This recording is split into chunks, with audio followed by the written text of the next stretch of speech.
Okay, folks, it's that time again. I hope you're doing well. Let's grab the sketchbook.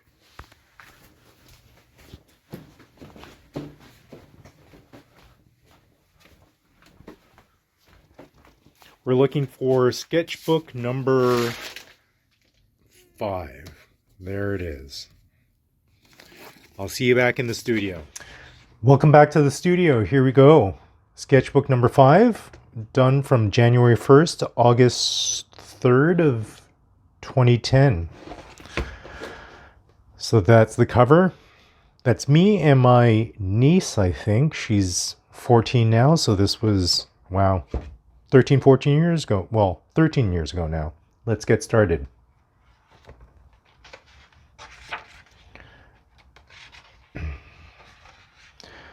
That was the kitchen in my apartment 2 apartments ago. There was a phase where I really liked getting my sketchbooks dirty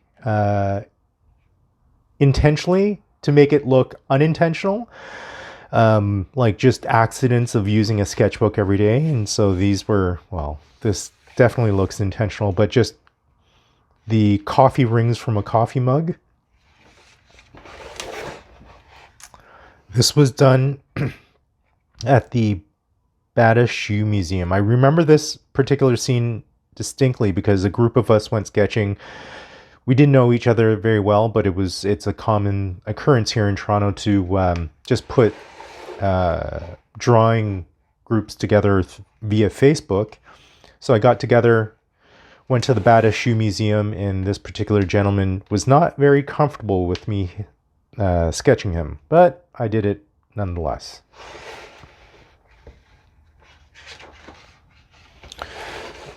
Another gentleman, I think it might have been the same gentleman. Yeah, it's the same gentleman, judging by the sketchbook from the previous spread. This definitely was at the ROM. You'll see a lot of sketchers at the Royal Ontario Museum because it's a great place to sketch. There are a lot of things to sketch. Starbucks. This was at King and that's the Starbucks I worked at briefly years ago. Another coffee shop. This was Balzac's in the Distillery district. Again, a Distillery district sketch. At the Royal Ontario Museum.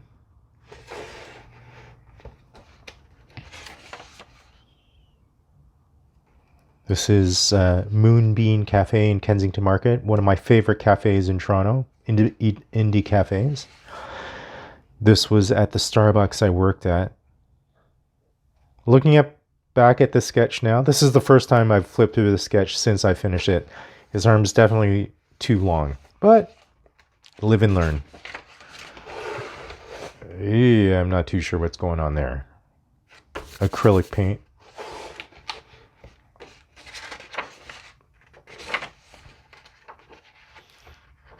More people sketching. I definitely am tailoring my sketches now at this point towards sketching people versus other things.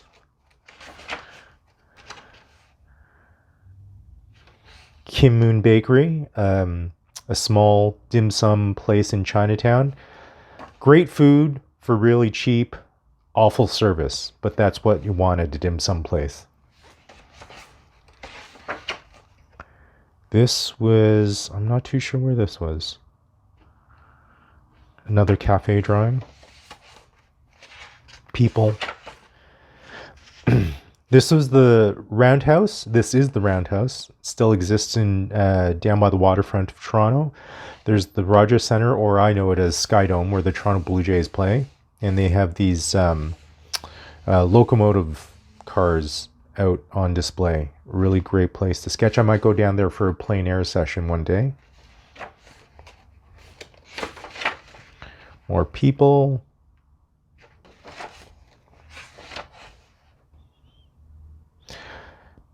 This, I think, was at the Starbucks as well that I worked at. During breaks, they had these 2 great single couches that faced each other, and on breaks I would usually sit at one of them and ask the person opposite me if I could sketch them, and for the most part people were pretty game about that.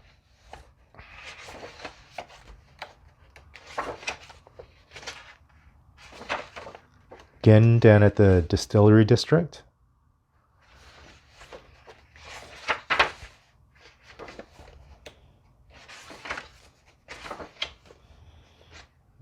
This was at Balzac's Cafe.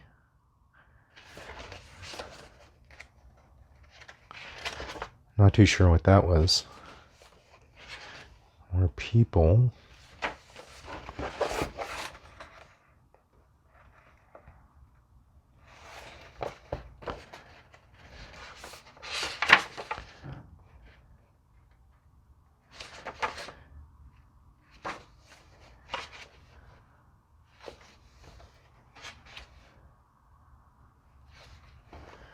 This was at the Royal Interior Museum, for sure.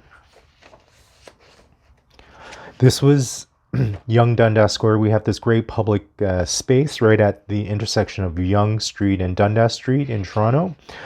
It, I guess, models itself after sort of like a Times Square in New York City. But this was designed a lot more intentionally as opposed to organically developing into a public space.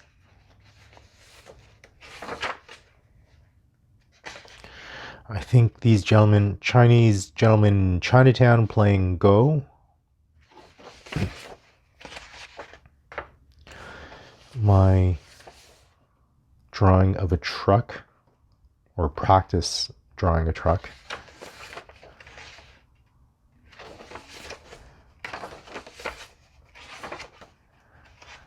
More people.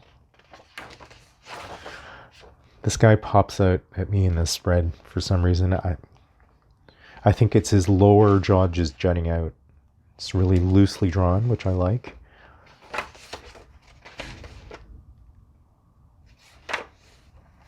Oh, what's happening here? Oh, that's interesting. St. Lawrence Market.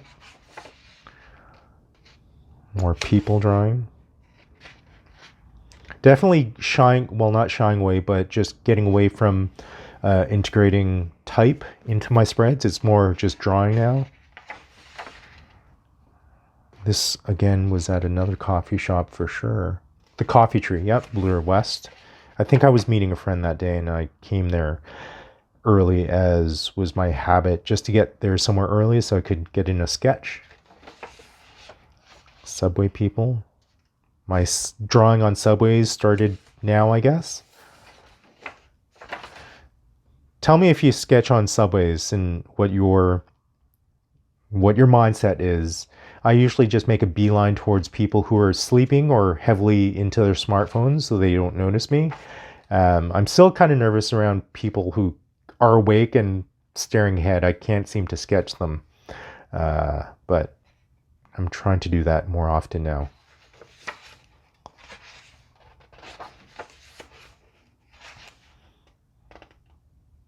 I like that guy's nose. Greyhound bus into Waterloo.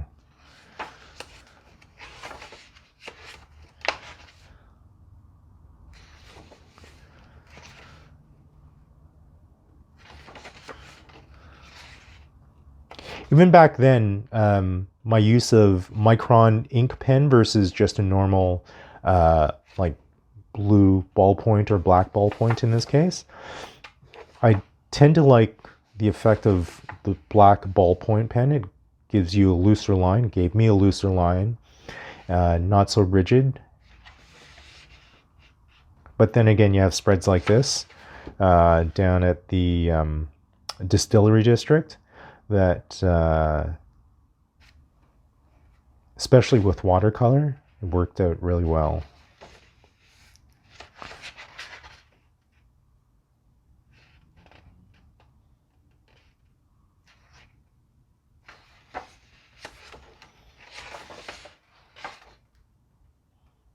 I remember this particular spread. It was a great afternoon. I was sketching out in the open along the harbor front, and these two bike cops came up to me, and they were just kind of curious and peeked over my shoulder, and we had a nice little conversation. It's amazing what memories you retain when you're sketchbooking, because you're spending so much amount of time concentrating on one scene, and you're absorbing it not only through your sight but through your other senses. And I think that really leaves a indelible mark on your brain. And when you look at spreads like this, even from 13 years ago, you remember those parts because it engages your other senses.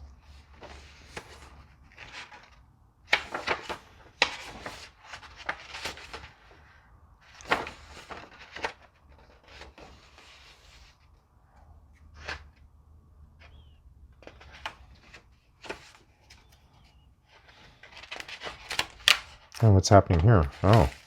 Oh, my first attempt at acrylic paint, I think, or second attempt in my sketchbook. Good to have wax paper over it so it doesn't sort of bleed into the spreads.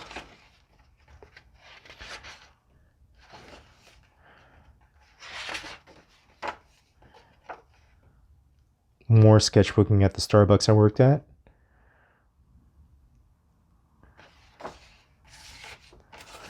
And that's it. Here ends Sketchbook Tour number 5. I hope you liked it. If you do, please hit a like below, and I'll see you at the next video. Bye for now.